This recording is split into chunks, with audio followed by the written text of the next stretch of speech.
Hello students, as we were discussing the NCERT questions of chapter 3, that is the motion in a straight line.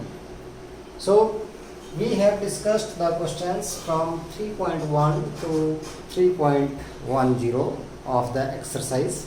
So we will proceed with the further questions of NCERT exercise. So let us take the question number, that is 3.11. This one is the question. This is simply as a theoretical question that read each statement below carefully and state with reason and example if it is true or false. A particle is in one dimensional motion. Condition हमारे पास दे रखी है, a particle is in one dimensional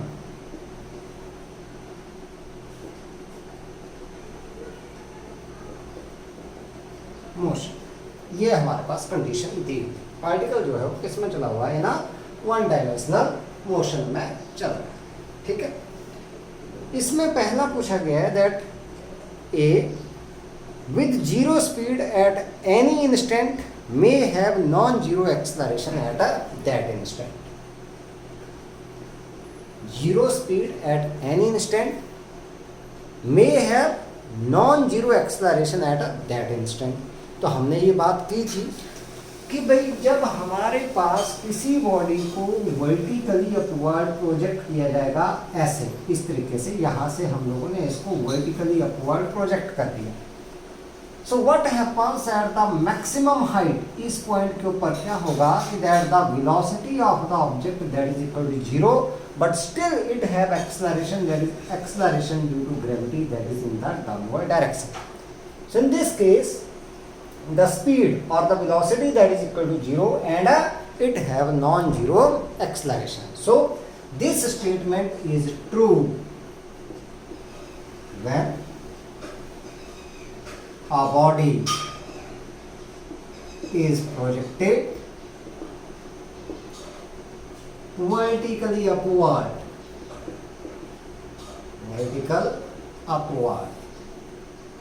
then at maximum height. Maximum height के ऊपर क्या होगा, v is equal to 0 and a is equal to g, that is equal to 9.8 meter per second square. This means acceleration is a non-zero. So it means ये आपके पास true. Second statement आपके पास क्या हो गई है कि that with zero speed may have non zero velocity. अगर speed zero हो गई तो इसका मतलब आप लोगों के पास magnitude of the velocity that is zero.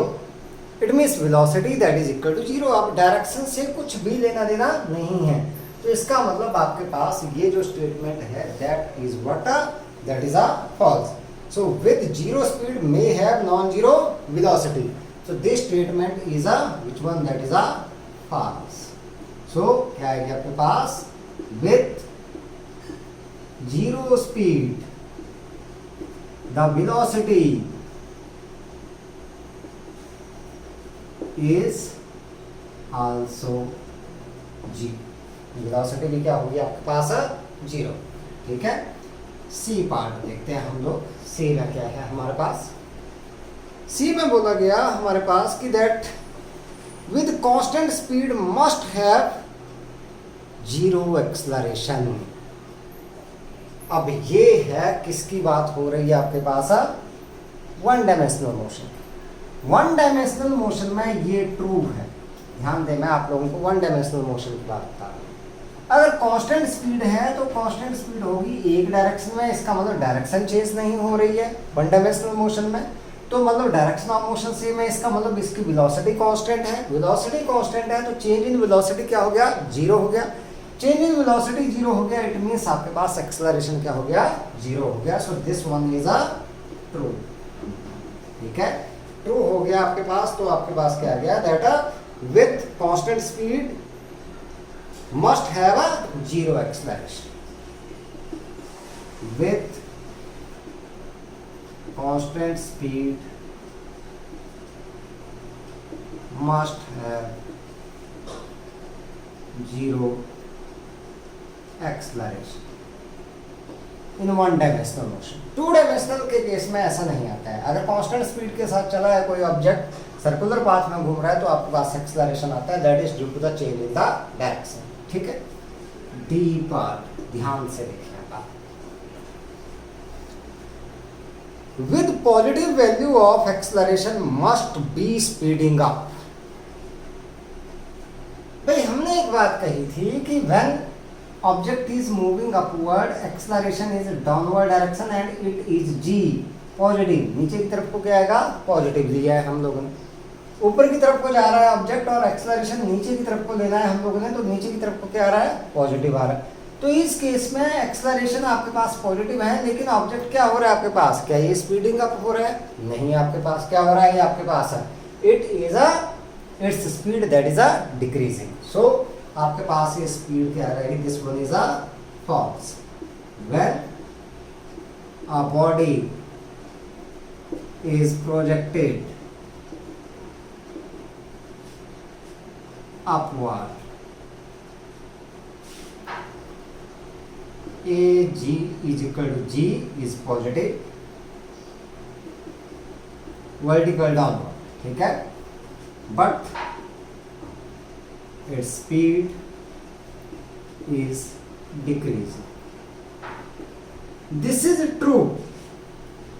ये आपके पास स्टेटमेंट जो है, it is true when body is falling free. falling free.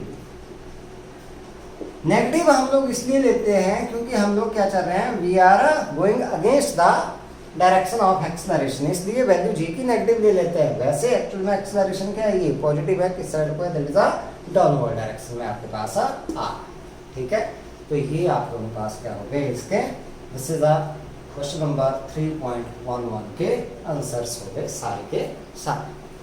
ठीक है, बात करते हैं हम लोग 3.12.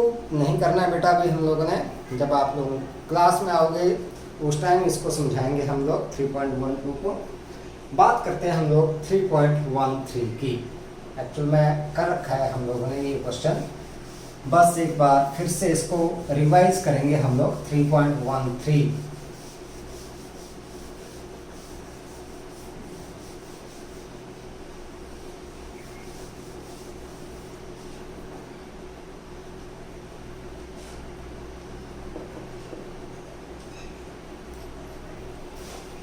explain clearly with example the distinction between.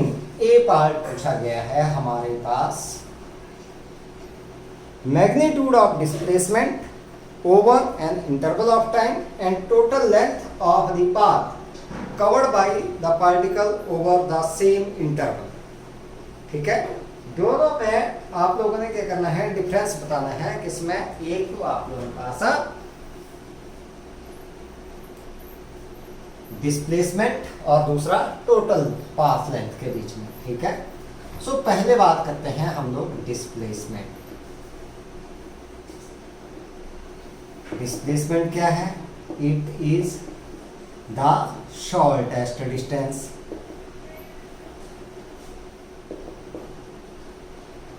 Between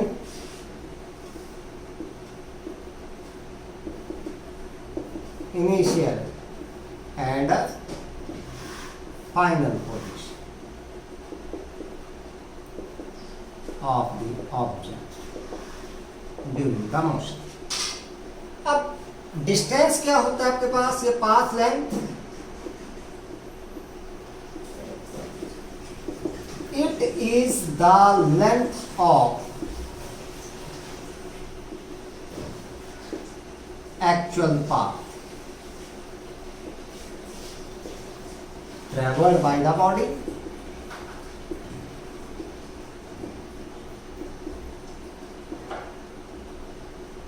during the given interval of the time. अब मान लो फॉर एग्जांपल आपके पास कोई बॉडी है, हम लोग यहाँ पर वन डायमेंशनल मोशन लेकर के चलते हैं, ये हमारे पास आ गया ओरिजिन O, यहाँ से चली और पहुँच गई यहाँ पर पॉइंट A, यहाँ से चल करके बॉडी आगे कहाँ पर A के ऊपर, A से फिर चली आपके पास और ये रिटर्न हो गई कहाँ पर, ये पहुँच गई B। ठीक, अब यहाँ पर देखें अगर हम लोग तो पाथ लेंथ और distance travel, path length that is known as a distance travel in the given interval of the time, that is equal to, ये इस पॉइंट का नाम मैंने ले दिया B, that is equal to OA plus AB, यही आ गई यहाँ से यहाँ तक और यहाँ से यहाँ, और डिस्प्लेसमेंट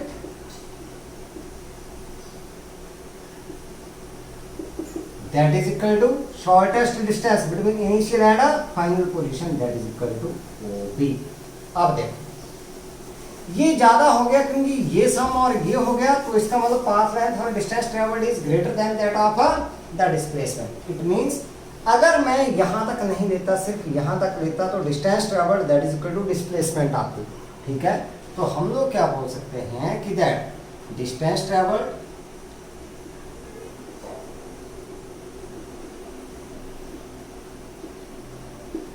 is either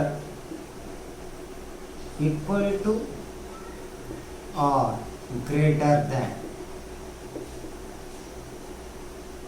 displacement।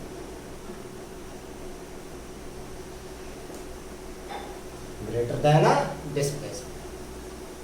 दूसरा पूछा है बी पार्ट हमारे पास पूछा है, that is average velocity and average speed. तो एवरेज वेलोसिटी की बात करते हैं, बी पार्ट में बात करें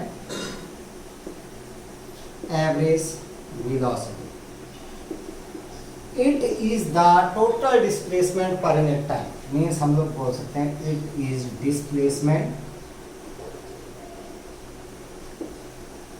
पर यूनिट टाइम। ठीक है, और average speed is the total distance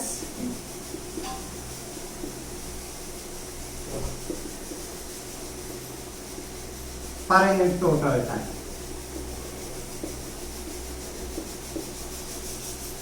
अब क्योंकि यहां पर ये बोला गया है so that the average speed is either equal to और greater than the average velocity. अब यहीं से देख लेते हैं हम लोग, देखो हमने बात की यहाँ पर that the distance travelled is either equal to और greater than the displacement, time आपके पास वही है। So therefore average speed is either equal to or greater than the average velocity, या तो इसके बराबर है या इससे ज्यादा है। अब इसमें एक चीज और पूछी गई है कि इन दोनों में, चाहे आपके पास डिस्टेंस ट्रेवल्ड और डिस्प्लेसमेंट का केस है, चाहे आप लोगों के पास एवरेज वेलोसिटी और एवरेज स्पीड का केस है, इसमें पूछा गया है कि जो इक्वलिटी का साइन है वो कब वैलिड है, when the sign of equality is a valid. तो मतलब ये दोनों इक्वल कब होंगे, मैग्नीट्यूड इन दोनों का कब बराबर होगा, डिस्टेंस ट्रेवल्ड और डिस्प्लेसमेंट का, या फिर एवरेज वेलोसिटी और एवरेज स्पीड, इनका जो मैग्नीट्यूड है वो कब बराबर होगा। तो ये मैग्नीट्यूड तब बराबर होगा when the object is moving along straight line path in the given direction. ठीक है, सो इक्वलिटी साइन, जो साइन है आपके पास, क्वेश्चन इस तरीके से पूछा गया है आपके पास, when the equality sign true, so equality sign is true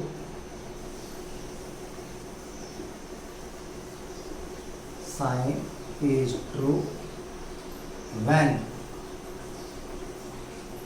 object is moving along straight line path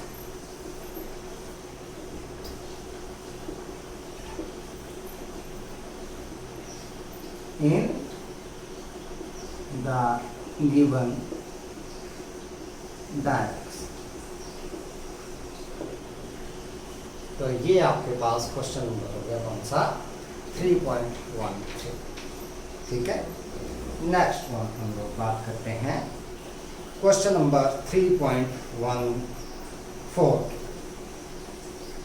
बहुत ही इंटरेस्टिंग क्वेश्चन है आपके पास 3.14।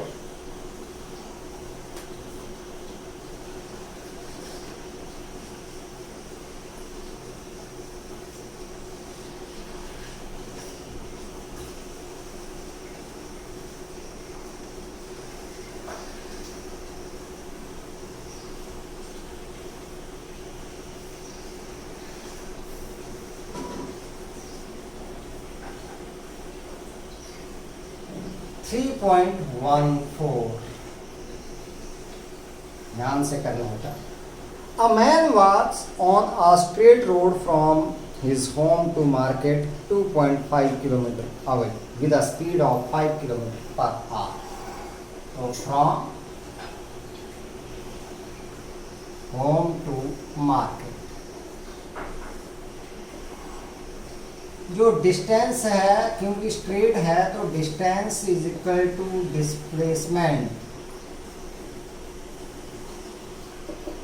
2.5 किलोमीटर।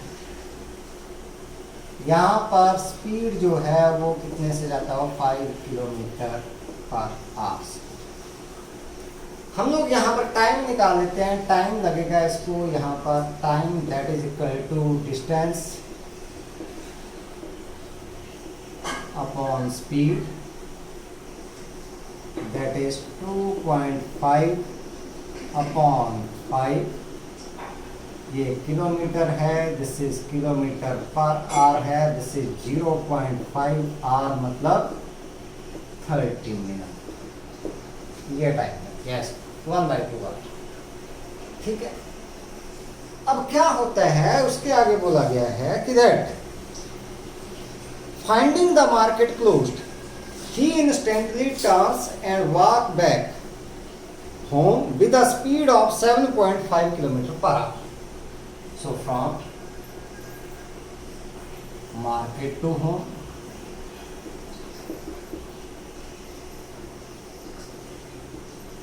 अब स्पीड आ गई उसकी, भाई तेजी से घर आया वो कितने से, 7.5 किलोमीटर पर आवर।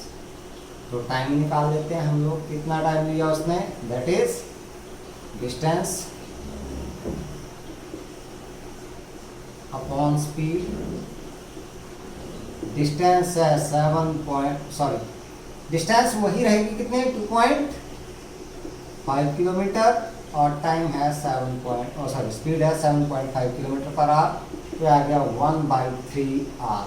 1/3 आवर मतलब 1/3 इंटू 60 मिनट, तो ये आ गया आपके पास कितना, 20 मिनट। 20 मिनट में वो घर पहुंचा। ठीक है, we have to find out a magnitude of average velocity and average speed of the man over the interval of time 0 to 30 minute, 0 to 50 minute and 0 to 40 minute. ध्यान दें आप,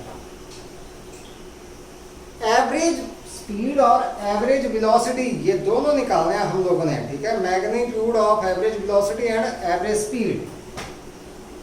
तो बात करते हैं हम लोग पहला, फ्रॉम 0 to 30 मिनट।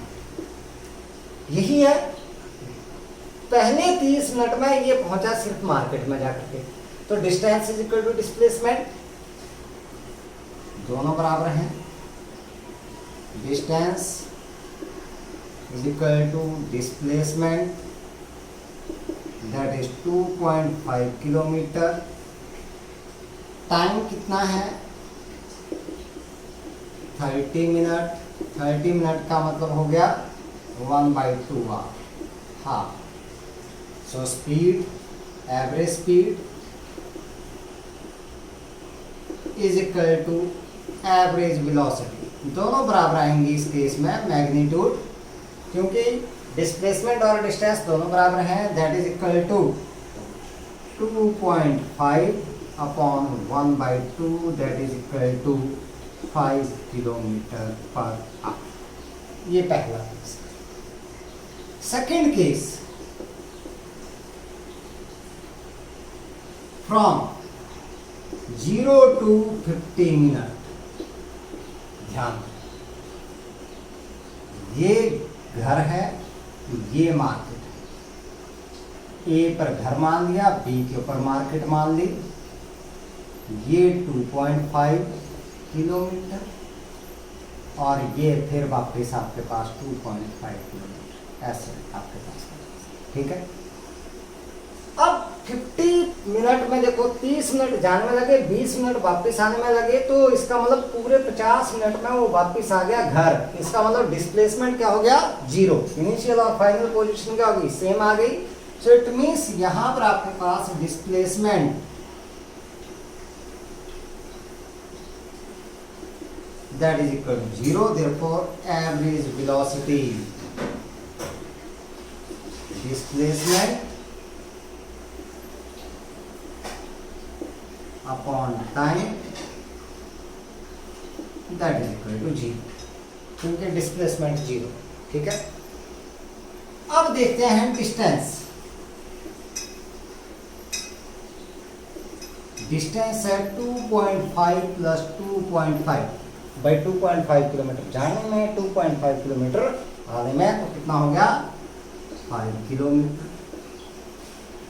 टाइम है कितना, दैट इज 50 मिनट, मतलब 50/60 hour, that is 5/6 hour. So average speed निकाल लेते हैं हम लोग।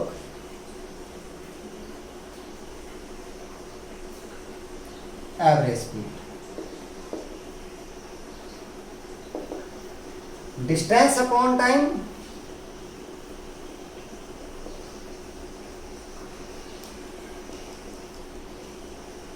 डिस्टेंस है 5 किलोमीटर और टाइम है आपके पास 5/6 आवर। 5 से 5 कैंसिल आउट, तो ये आ गया 6 kilometre per our. Third one देखते हैं हमारे पास, थर्ड 0 to 40 मिनट, ये देखने वाला है। थोड़ा सा देखो 30 मिनट में तो यहां पर पहुंच गया। So in first 30 minute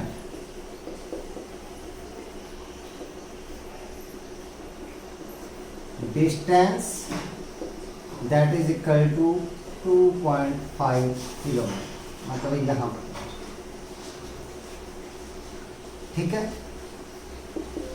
in next 10 second, sorry 10 minute, अगले 10 मिनट, 10 मिनट मतलब that is t is equal to 10/60 hour, मतलब 1/6 आवर। स्पीड है हमारे पास कितनी, 7.5 किलोमीटर पर। तो हम लोग निकाल सकते हैं यहां से distance. So distance that is equal to speed into time.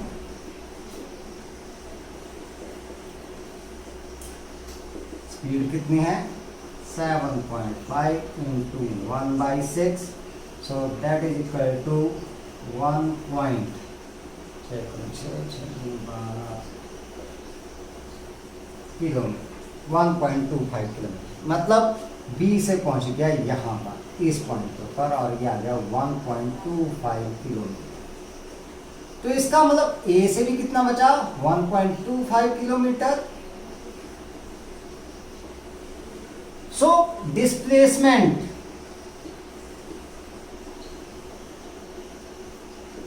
That is also 1.25 kilometre, AC के बराबर हुआ displacement. Total time that is कितना है, 40 minute, 40/60 hour, that is 2/3 hour. So therefore average velocity, displacement per unit time 1.25/2/3, that is 1.25/2 into 3. So that is 125 upon 2 into 100 into 3। सो ये 5 और ये 4, this is 15 upon 8 kilometre पर। बात करते हैं अब किसकी, एवरेज स्पीड की। एवरेज स्पीड निकालेंगे तो यहां से देखते हैं हम लोग,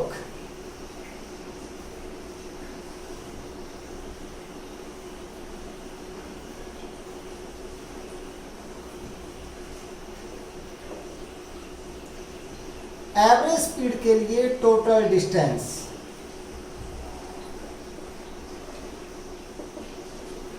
2.5 किलोमीटर यहाँ पर जाने के लिए और 1.25 किलोमीटर यहाँ पर आने के लिए। So 2.5 plus 1.25 that is equal to 3.75 kilometre. Time वही है आपके पास कितना, 2/3 hour, time 2/3 hour. Therefore, average speed,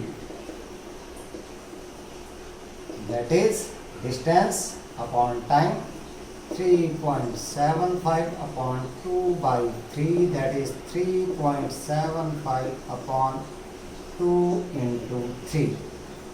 So that is 375 upon 2 into 100 into 3. 25 से देख लेते हैं इसको, 25 से कम 25 और 5 और 4, ये आ गया 45 अपॉन 8 किलोमीटर पर आवर। तो इस तरीके से आप लोगों ने निकालना है ये क्या, एवरेज वेलोसिटी और एवरेज स्पीड। अब बात करते हैं हम लोग क्वेश्चन नंबर 3.15 की। इसमें देखते हैं क्या पूछा है, ठीक है। 3.15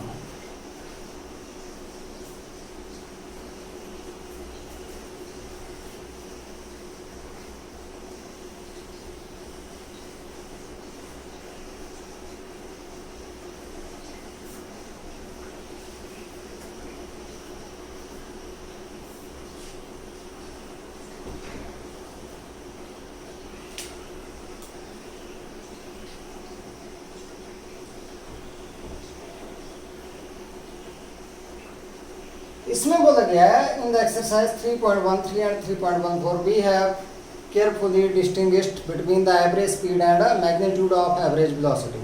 No such distinction is necessary when we consider instantaneous speed and magnitude of velocity. Instantaneous velocity की बात की जा रही है। Instantaneous speed is always equal to the magnitude of the instantaneous velocity y. Instantaneous speed जो है आपके पास that is equal to the magnitude of the instantaneous velocity y। देखते हैं हम लोग यहां पर इंस्टेंटेनियस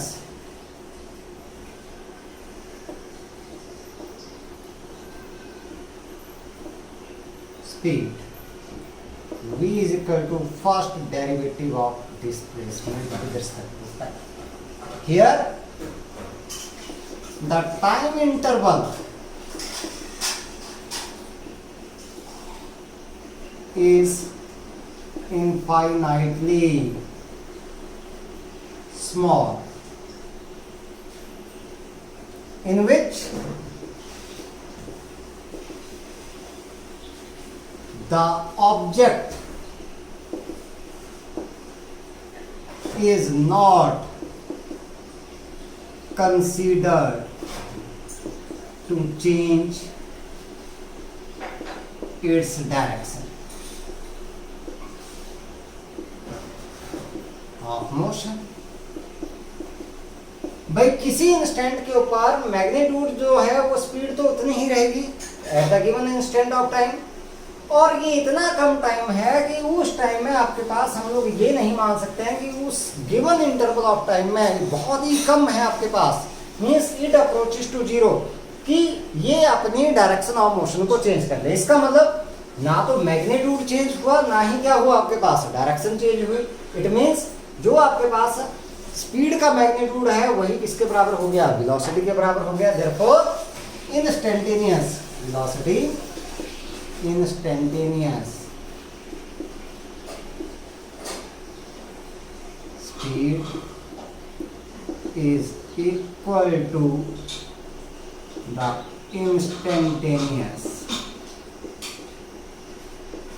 वेलोसिटी। समझ गए? क्योंकि इस इतने कम इंटरवल ऑफ टाइम में एक तो मैग्नीट्यूड तो कांस्टेंट है ही है उतना आपके पास कोई, और साथ में ये डायरेक्शन भी चेंज नहीं कर सकता है, तो इसका मतलब आपके पास वेलोसिटी चेंज हो ही नहीं सकती है।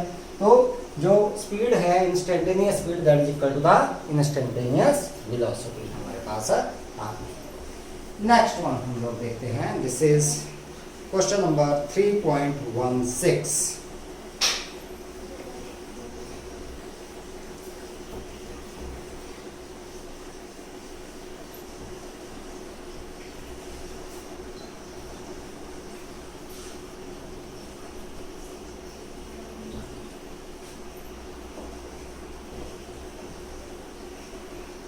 Look at the graphs A to D in the figure carefully and state with reason which of these cannot possibly represent one dimensional motion of the particle। कौन सा वन डायमेंशनल मोशन को represent नहीं करता है? पहला graph ये दिया गया है आपके पास, this is position time graph.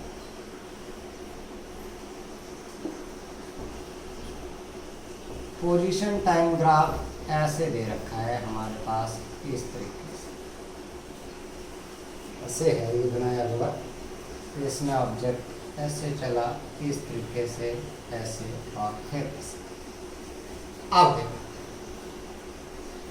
इस टाइम के ऊपर अगर मैं देखूँ, ये ए पार्ट है हमारे पास, थ्योरेटिकली मैं समझाऊंगा आप लोगों को, यहाँ पर देखूंगा नहीं कुछ भी। यहाँ पर देखें अगर मैं ये टाइम ले लूँ तो इस टाइम के ऊपर ऑब्जेक्ट की पोजीशन है, ये भी आ रही है और ये भी आ रही है, दो पोजीशन आ रही है। तो क्या एक टाइम के ऊपर ऑब्जेक्ट जो है दो जगह के ऊपर पॉसिबल हो सकता है कि भाई यहाँ पर भी है और वहाँ जैसे भी है किसी गिवन टाइम में? भाई एक ऑब्जेक्ट एक टाइम में क्या किन्हीं दो जगह पर हो सकता है? नहीं हो सकता है। इट मीन्स ये जो मोशन है आपके पास ये पॉसिबल नहीं है। तो यहाँ पर आप लोगों ने सिंपली क्या लिखना है कि that this graph does not represent the one dimensional motion of the particle because in this graph the object have two different positions at the same time। क्या अभी आपके पास है two different positions at the same time, तो इसलिए ये possible नहीं। दूसरा हम लोग देखें अगर बी पार्ट में, बी पार्ट दे रखा है वेलोसिटी टाइम ग्राफ। ये टाइम आ गया, ये वेलोसिटी आ गई और इस तरीके से ये सर्कल बनाया हुआ है ऐसे ऐसे पर। अब देख मैं ये टाइम ले लेता हूं, मान लो यहाँ जैसे टाइम ले लिया। इस टाइम के ऊपर वेलोसिटी यहाँ पर देखें तो पॉजिटिव भी है और यहाँ पर देखें तो नेगेटिव भी आ रही है। इसका मतलब गिवन टाइम के ऊपर ऑब्जेक्ट की वेलोसिटी पॉजिटिव भी है और नेगेटिव भी है। क्या ये पॉसिबल है? नहीं है। भाई एक टाइम में या तो वेलोसिटी पॉजिटिव आएगी या वेलोसिटी कैसी आएगी? नेगेटिव आएगी, यही हो सकता है आपके पास। तो इसका मतलब this graph can not represent the one dimensional motion of the object because this graph represent the positive as well as negative velocity of the object at the same time. एक ही टाइम में ये positive velocity भी show कर रहा है और negative velocity भी क्या कर रहा है? रिप्रेजेंट कर रहा है, शो कर रहा है आपके पास। तो इसलिए ये ग्राफ जो है, ये मोशन जो आपके पास पॉसिबल नहीं है। नेक्स्ट वन, तीसरा देखते हैं हम लोग।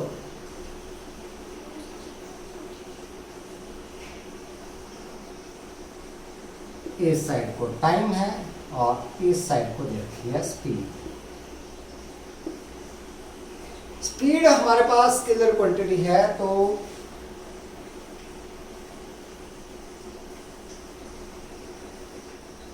ऐसे ये अब ये यहां पर देखिए तो स्पीड आ गई नेगेटिव। अब क्योंकि जब आपके पास डिस्टेंस ट्रेवल्ड नेगेटिव नहीं हो सकती है तो इसका मतलब स्पीड भी किसी ऑब्जेक्ट की नेगेटिव नहीं हो सकती। Even displacement can be negative, therefore the velocity that can be negative. लेकिन आपके पास क्योंकि distance travelled that can not be negative, ये हमेशा क्या होती है, पॉजिटिव आती है, therefore the speed that can never be negative. तो यहां पर आपके पास as the speed can never be negative नहीं हो सकती है, लेकिन इस ग्राफ में क्या है, as the speed shown by the graph is a negative आ रही है आपके पास इस केस में आपके पास। Therefore the particle that can not have the one dimensional motion shown by the graph. इस ग्राफ में आपके पास ये जो सी है, ये बी था आपके पास, तो ये सी आपके पास, ठीक है। So the particle shown by the this one, that is a graph, the motion of the particle shown by the graph cannot have a one dimensional motion because the speed of the particle that cannot be negative, ठीक है। Last one आपके पास क्या दिया गया है, इस तरीके से है डी पार्ट। ये आपके पास दे रखे है साइड को टोटल पाथ लेंथ,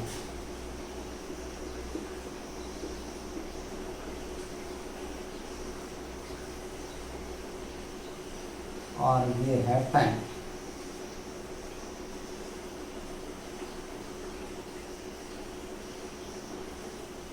ऐसे,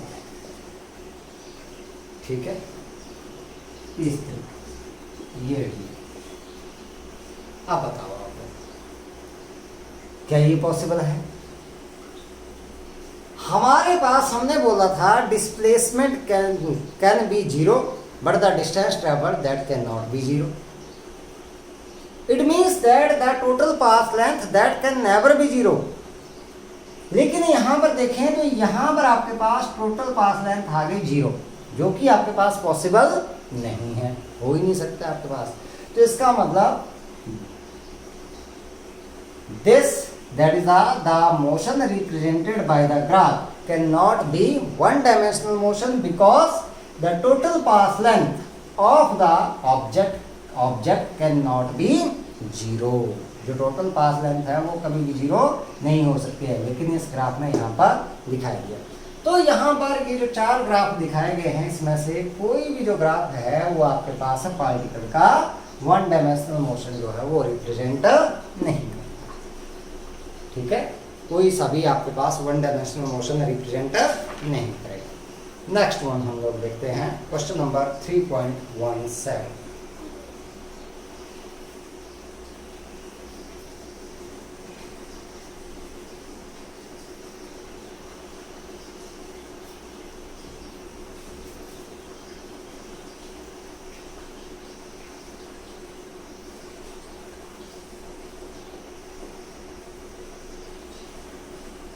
इसमें क्या बोला गया है कि that the figure shows the position time plot of one dimensional motion of a particle. Is it correct to say from the graph that for the particle moves in a straight line for t less than 0 and on the parabolic path for t greater than 0? If not, suggest a suitable physical context for the graph.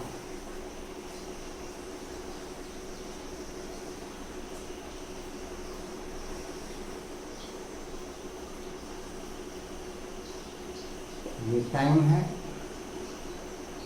ये position है, ये zero. यहाँ जैसे से graph शुरू हो गए, यहाँ जैसे ऐसे, मैं थोड़ा सा इसको डार्क कर देता हूँ बेटा, ऐसे, और यहाँ से ये शुरू हो गया ऐसे, इस तरीके से।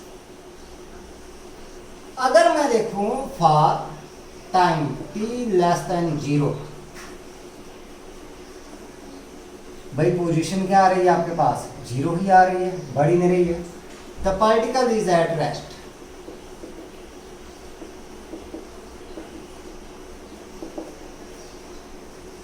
Eight x is equal to 0, sorry time is equal to 0, t is equal to 0, x that is also equal to 0, position that is also equal to 0। अब इसमें बोला गया कि that is it correct to say that the graph, from the graph, that the particle moves in a straight line? नहीं, no, नहीं करेगा आपके पास। हम लोग नहीं बोल सकते कि भाई स्ट्रेट लाइन पाथ में कोई पार्टिकल आपके पास मूव कर सकते। तो इसका कंटेक्स्ट क्या है, that this graph that can be represented for the freely falling body. ठीक है, तो इसका कंटेक्स्ट क्या आ गया, context it may represent the motion of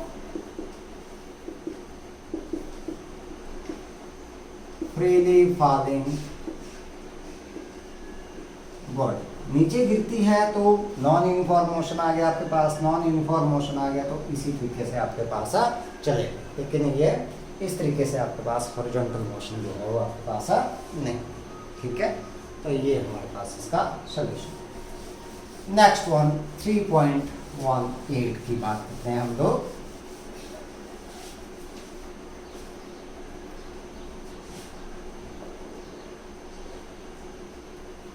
This one.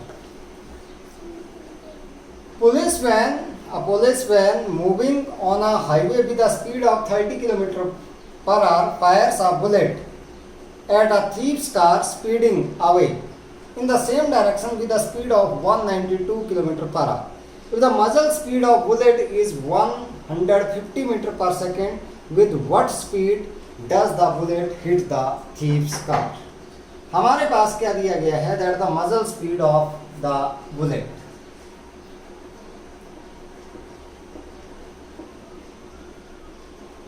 मजल स्पीड ऑफ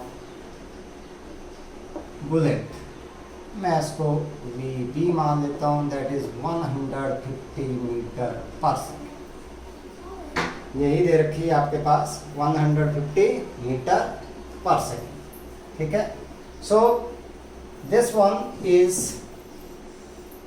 हम लोग इसको किलोमीटर पर आवर में कन्वर्ट कर लेते हैं। So 150 into 18/5, so that is 30 into 18, that is 540 kilometre per our.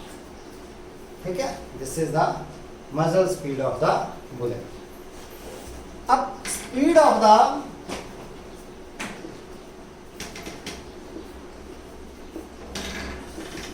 Police van,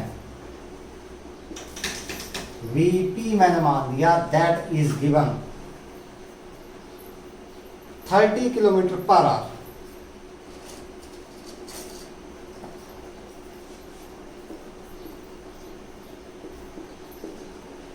अब भाई जो बुलेट है, बुलेट चलाने वाला भी किसमें है, गाड़ी में ही है, तो इन दोनों की स्पीड जो है वो क्या हो जाएगी, एड अप हो जाएगी। जैसे ही आपके पास गाड़ी चल रही है उसी स्पीड के साथ क्या है आपके पास गन भी ट्रैवल कर रही है, तो गन के अंदर जो बुलेट है वो भी उसी स्पीड के साथ ट्रैवल कर रही है।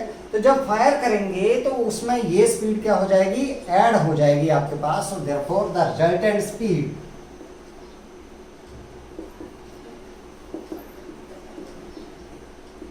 Of bullet is given by, मैं कैपिटल B से लिख देता हूँ इसको, that is equal to VB plus VP, that is equal to 540 plus 30, that is equal to 570 kilometre per. जैसे अब बात करें स्पीड ऑफ थीव्स कार, मैं VT से लिख लेता हूं इसको, थीव्स कार। तो ये है आपके पास कितने, 192 किलोमीटर पर आवर से ये travel in the same direction. तो बुलेट कितनी स्पीड से इसको हिट करेगी, that is the relative speed of the bullet with respect to the thieves car. Resultant निकालेंगे हम लोग, therefore the relative speed of bullet with respect to thief's car, that is VBT, that is equal to VB minus VT. So VBT that is equal to VB आपके पास कितना है, 570 minus 192, तो ये आपके पास बच गया यहाँ से 8 और 9 और 7 16 और यहाँ से बच गया 3 किलोमीटर पर आवर। तो इसको हम लोग मीटर पर सेकंड में निकाल लेते हैं उल्टा। So this VBT that is equal to 378 into 5/18। तो ये आ गया आपके पास 18 दूनी 36 1 5 that is 105 मीटर पर सेकेंड। इतनी स्पीड के साथ ये इसको क्या करेगी, हिट करेगी। इतने ही क्वेश्चंस हम लोगों ने जो है वो एक्सरसाइज के करने हैं। बाकी जो है वो थोड़ा सा कंसेप्ट आप लोगों के पास सिंपल हार्मोनिक मोशन का आएगा, जो हम लोग लास्ट चैप्टर में करेंगे।